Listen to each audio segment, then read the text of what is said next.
Well, our guest today, I just returned from an amazing trip to Japan, and today our special guest is Mike Gulbraa. Hi, Mike. Morning. How are you doing this morning? It's actually much earlier for you I'm this doing morning. well. How are things in Florida?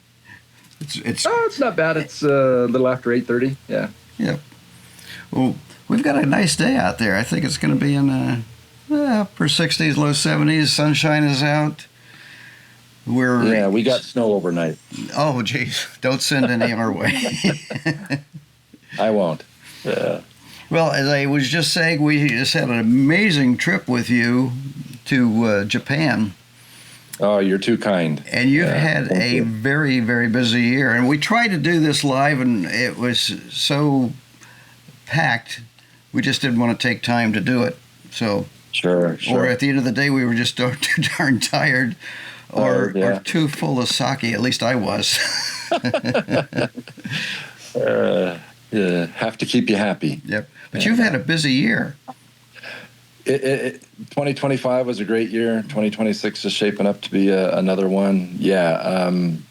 I think I was on the road close to 27 weeks in 2025. I don't doubt it. And you're in Salt Lake City, isn't that correct? I am. I've been home since we returned from Japan. I took the remainder of November off and all of December off, and I leave next Tuesday for Tanzania for 2 weeks. One of my favorite places. And you had to cancel the Cuba trip due to problems that they were having with their infrastructure and Correct. Yeah, I had a trip to Cuba scheduled in December, and working with my vendor down there, after Hurricane Melissa, the other half of the island still was pretty devastated, and they were trying to help them recover. So I figured it's best to postpone that for a year and try again this year. And I want to put down your website here, M&M Photo Tours, and why don't we go ahead and let you talk a little bit about the tours that you have coming up? Sure. So, as I said, 26 is going to be a busy year. Start the year in Tanzania in just a few days. From there, heading to Italy during the Olympics. Mm-hmm. And I'll be taking March off at this point. April, I'll be back to Japan for the cherry blossoms. Mm-hmm. May, we'll be back to Italy for our Best of Italy trip. June, we started what we call friends and family trips a few years ago to as a new marketing tool to get people, interested in travel and kind of expose them to photography. So in June, we're doing a friends and family to Turkey. July, I've got 2 trips, one down to the Pantanal for the Jaguars, and then over to Botswana. From Botswana, I head straight to Tanzania for back-to-back Great Migration trips. So I'll be on the African continent for a month and a half between Botswana and Tanzania.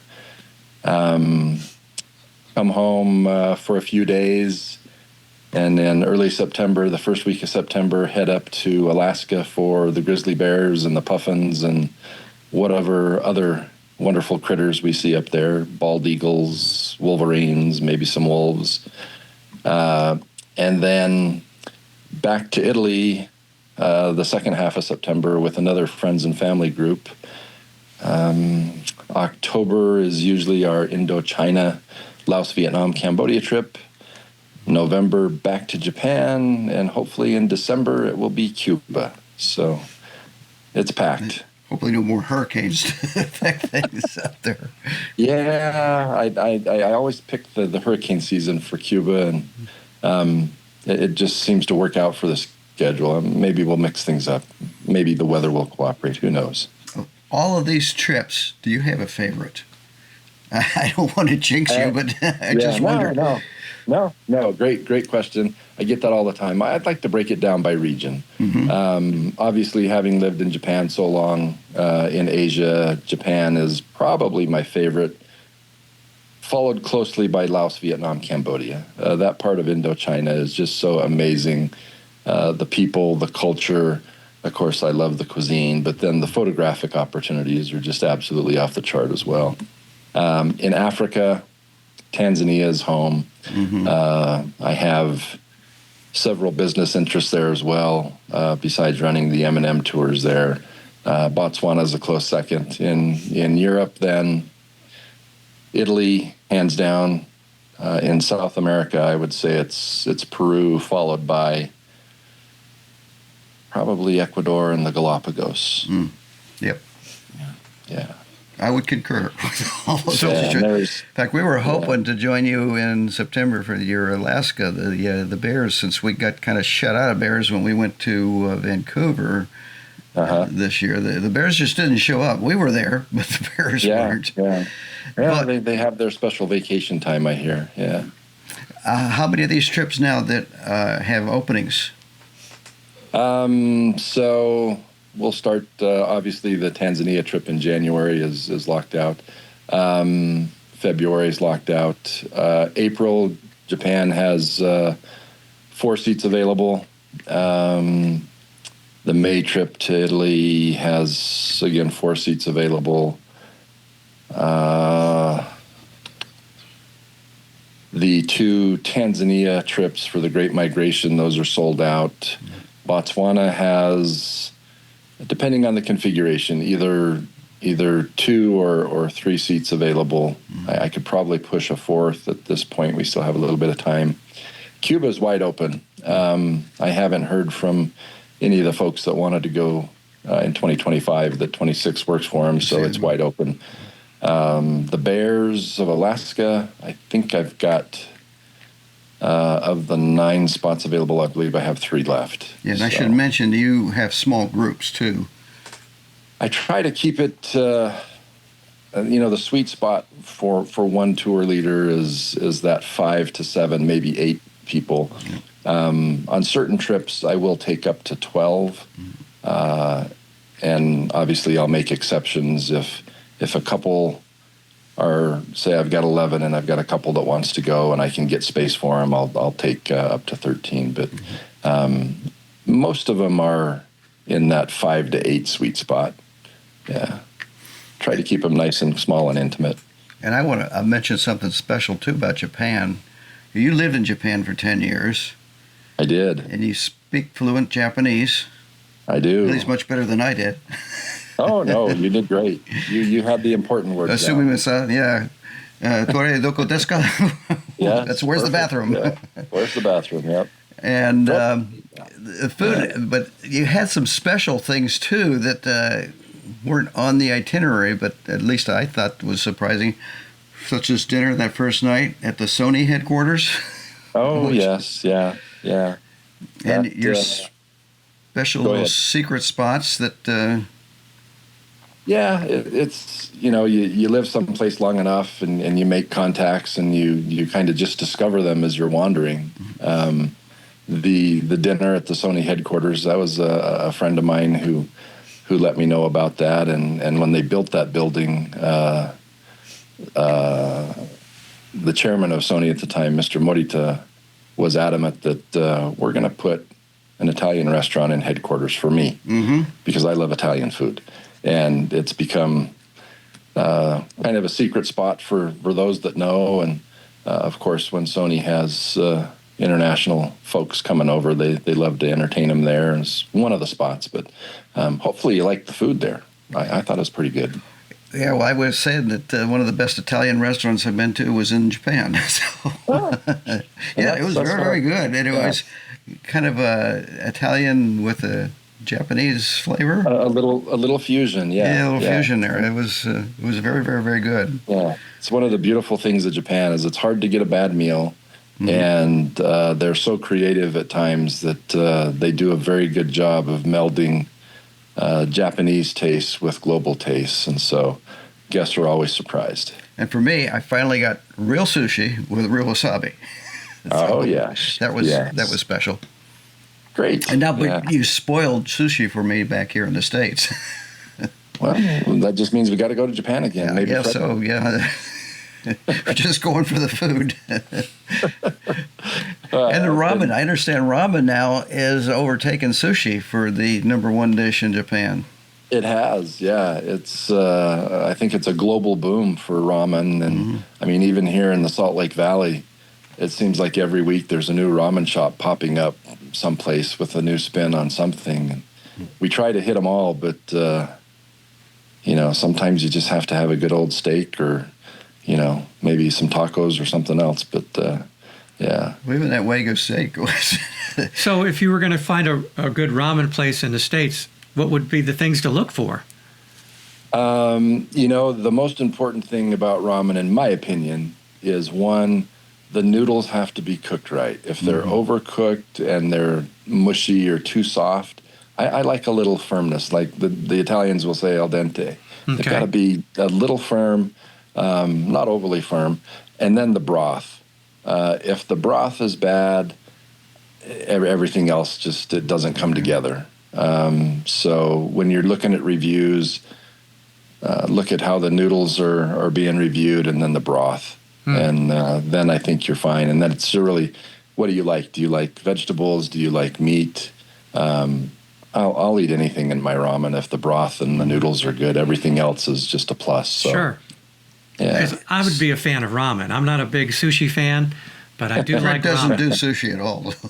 So I'll do tempura, but that's about as far as I'll take it. Unfortunately, it has to do probably with my childhood, and I fished a lot, and to me that all I can think of is cut bait.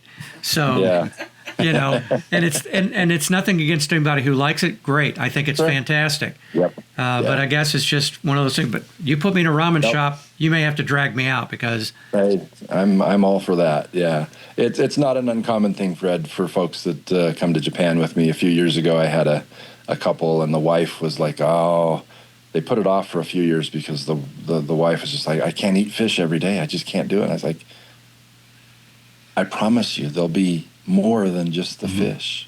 But no, I totally get it. Everybody has their likes and the whatnot. So, and I'm like you. Japan's a place where you can find everything. Omnivore. I'll eat anything. I mean, we had jellyfish. And, we did have jellyfish. Yeah. And what was I can't think of it right now. But we had some things that I had never eaten before that I get to expand my culinary. There's a few things that I didn't tell you totally what they were, Jim. I'm sure you didn't.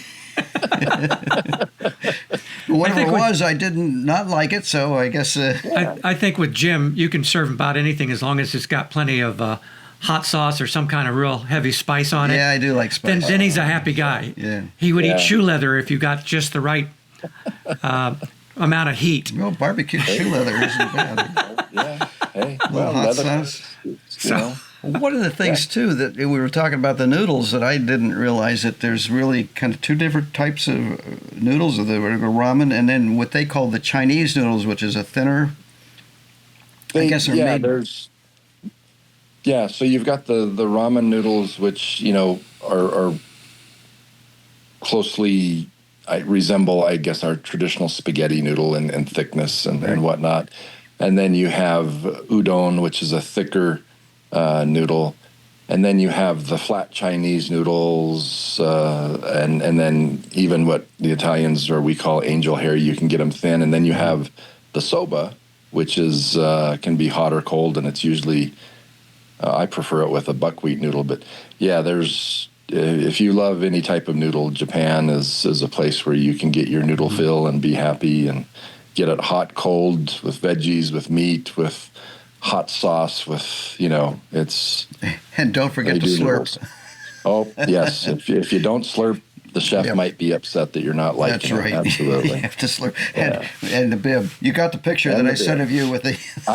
Thank you so much. That was... I'll have to send you the original picture that was taken from. My family was like, what are you doing? And I said, we had a bib for our meal, and I was goofing around and just kind of put it on my head. And they said, of course you did. So I thought that was a perfect picture of Mike Gulbraa right there. It was. Thank you. I appreciate it very much. You made me look good at it. You should see him wiggle his ears. Can you wiggle your ears for us, Eric? Let's see. Yeah. Oh, I can do that too. Can you see that? Can you talk and do it at the same time? Yes, I can. Oh, we might be brothers. Yeah. Well, it's one of those things where it's Brothers with different a mothers. muscle that's not used very much anymore. So, Yeah. but I can wiggle them. Hey, wait a minute. Let me see Yeah. if I can take these off for a minute. Yeah, a little bit. Yeah. It's harder with the glasses on. Yeah. I was gonna Mike's say, got your you beak, though. He's Yeah, I don't do it as much as I used to. Yeah, I don't spend as much time You may have some muscle atrophy or something going on back there. No, it's I don't do it as often as I used to. Plus, like I said, when I started wearing glasses, it's age. it got to be. You're older than I am, dude. I know I am. Talk about age. It's funny about my years. When I've got twin daughters, they be 27 here in a couple days, and when they were in high school, one of them in her biology class was telling her teacher about my years, and he said, "Oh, that's actually because he has not evolved from whatever stage I was at to allow me to wiggle my ears, and he's not really human." So she had to come home and tell me that you're not really human, Dad, because you can wiggle your ears. Oh, okay. Oh, really? Well, I didn't know that was a qualification. Yeah. my science teacher basically said, he was talking about that. I said, well, I can wiggle mine. And I did it for the class. I had to come back to 2 other classes because then he wanted to talk about how it's, I'm trying to think, it's a, not a recessive, but it's a trait that's not common because we used to use it. It was a way that we could prick up our ears and hear better. And it had an actual use at that time. So. Well, it's like people who can curl their tongue. I can't do that. Yeah, people that can roll their tongue up like Carol that. can, but That's and it really is genetic. That's where you're going to get it from. So, who knows? Yeah. We're somehow very distant, several times removed cousins. I have no doubt. I mean, we got the facial hair. Yeah. We all go back someplace too. So who knows? Except that you didn't get that taste for sushi. That one didn't happen. No. Of course, I didn't either. I had a lady that I worked for years ago that was ironically from Vietnam. But she invited me, she was our QA director, invited me to lunch at the local sushi restaurant. In fact, I walked in and there's Hulk Hogan sitting in the little restaurant. In fact, Charlie, the guy that owns it, to this day I still go to his place. Oh, nice. But she said, well, they've got tempura, so I had the tempura. And she said, why don't you try some sushi? And I said, well, yeah, I'll try it. Right. Yeah. Wow. Well, Anybody like to trade some tempura for more sushi? That was it. I was hooked. Well, you travel a lot, and I know you love the Japanese cuisine. But what would be, if you're traveling, what would be another favorite cuisine as far as?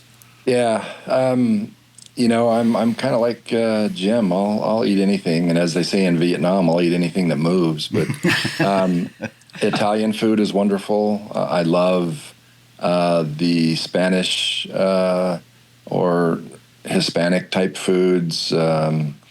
I love a great steak. I love Indian food. There's really the food in Indochina. Again, just I think because of the flavors and how they mix so well. I'll be old-fashioned and say about the only place I really don't like the food is England, but that's even getting better. Yeah, okay. You have to kind of get used to the local cuisine. Anybody that goes to England for the food has a rude awakening, I think. Yeah. No, and pie has a whole different meaning. Whole different meaning, yeah. It's pie and pudding. Yeah, I would go. Both have quite a difference. So I would agree with you. I haven't been to England in a long, long time, but that was an interesting point. Can lump Ireland and Scotland in that category too, I think. Yeah. What, you don't like a good haggis? The only place I ever had a haggis, believe it or not, was Iceland. Oh yeah. The Icelanders eat haggis. So. They do, and of course they love their fermented shark and all sorts of other yummy stuff. Fermented shark about 5 times now. Yeah. I don't mind it. Wash a little bit with the Brennivan to wash it down. Yeah. That's the thing. After enough of the local drink, he'll eat anything. Well, you eat the shark before you take the drink. Just a sip, just a shot. Yeah. I found out the secret of shark, the fermented shark, is just don't inhale. If you eat it, there's no real taste to it. Yeah, exactly. Yeah. Keep it off the back of the tongue. Yeah. Out of the nose. Yeah. Otherwise, yeah. Just interesting. So, in all the work that you do, because it's amazing what you put together, and just when you were naming the trips, you weren't even having to look at a calendar or itinerary or anything. You're an intelligent, well put together guy as far as doing these trips. But what is your biggest challenge? If you had to just one thing, what would the biggest challenge be? Probably the groups. Jim, I think you're right, and I'm this is year 18 for M&M, and we've had amazing people all 17 years, and I know year 18 is going to be great. But balancing the wants, desires, the needs, the personalities, and then when we get and we get it frequently, but the non-photographer spouse or partner, balancing that balancing act of how to make sure that both sides are fulfilled, if you will. So it's probably, I'll call it the personnel management, but I'd like to be hands-off and give people a say in what they're going to be doing and how we're going to do it. And I've never been a micromanager. I'll put it together and say, hey, here's what it is. Everything's optional. And if you don't want to do something or don't like something, not a problem. So, and probably should mention that these are not really workshops where you're dictating specific photography techniques. You're a tour leader. Correct. Would it be correct? Yeah, getting a photo tour is, I see my job as getting you to the location at the good time, at the right time. And I would say probably 95% plus of my clientele already know how to work their gear. They have their own style. They'll have the occasional question, hey, help me with composition. This is kind of, particularly in Japan, there's a lot of places, so much going on, whether it's a temple, a shrine, or whatnot. And it's like, and I always just encourage people to slow down, look for small details, and as they say, for all photographers, to dance around or walk around the teacup. I mean, make sure you hit it from every angle. Go, even if it's just walking around the back of, for example, in Kamakura with the Great Buddha. So many people get fixated on just the frontal views or the side views. They forget to walk around the back and look at the detail of the back of the head or something else that might pop up. I mean, you just never know what you're going to see when you walk around everything. So, but yeah, tours versus workshops. And I will tell you one story. I had, and I think I told you in Japan, Jim, is several years back, had a female guest join us in Tanzania, and we arrived in Arusha at our lodging, and we're sitting down for dinner about 9:30 at night, and she comes with her suitcase and her little roll-on suitcase and pulls out an unboxed camera body and an unboxed lens. And she says, tell me how to put it together and how to use it. And I'm like, okay. You paid this much for a trip to Africa for 2 weeks to Tanzania, and you've never busted open this camera. I've never used a camera before. Like, oh, even better. Woo. At least a digital camera. Well, and I was like, oh, okay. Well, so what I told her is I said, here's what we're going to do. We're going to enjoy dinner. After dinner, if you stay awake, this little booklet here, I want you to start reading it. RTFM. And then read that owner's manual. And on the drive that we have in the morning, I want you to read these 2 sections. And when we make our stop before we enter the first park, we'll get your camera together, and we're going to put it on auto for you. And I want you to pay attention to what the camera does. If it's a little too dark or a little too light, then we'll talk about shooting in, shutter priority or aperture priority. But I want you to at least get it in your hands, become familiar with it. And we're just going to set it to auto for now. And she was happy as a clam at that point. So good.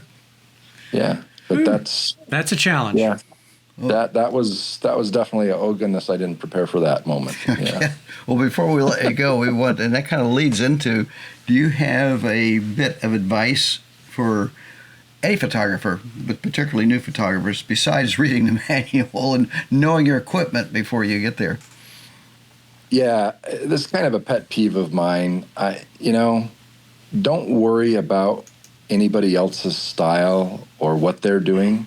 I think photography should be for you, the individual. It's not a competition. It's not about, so many people have gear or lens envy. Well, I can't do that because I don't have that or this. Mm-hmm. It's like, let it grow, shoot for you, and experiment and have fun.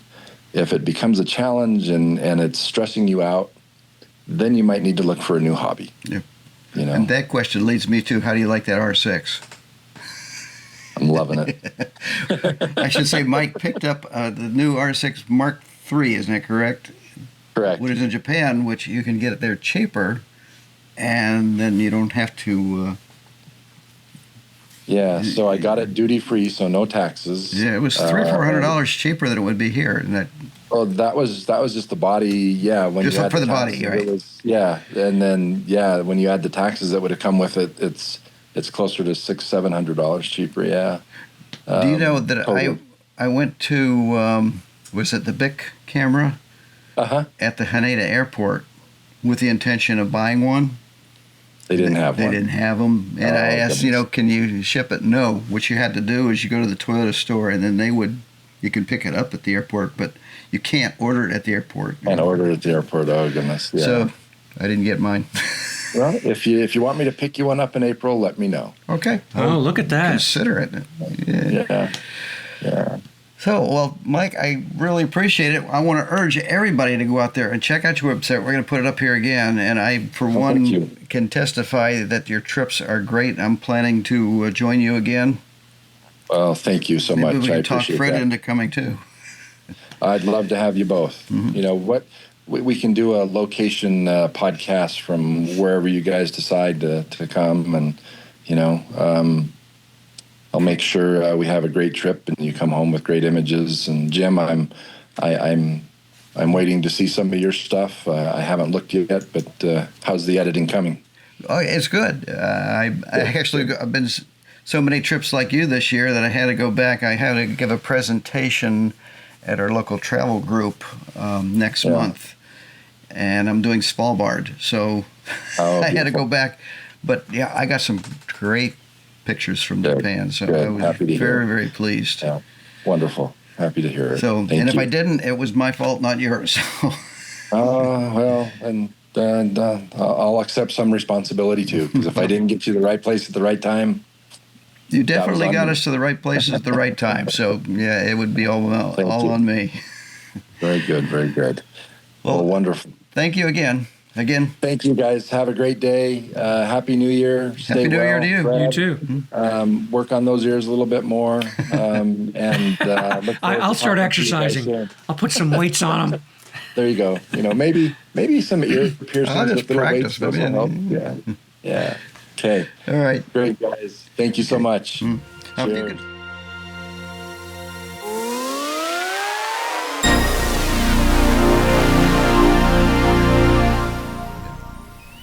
Hi, if you enjoyed this video, please go down here, subscribe. There you are. Subscribe. Give us a comment. Even hit a like. And if you want to be notified when we post new ones, hit the little bell down there too. Yeah, ding ding.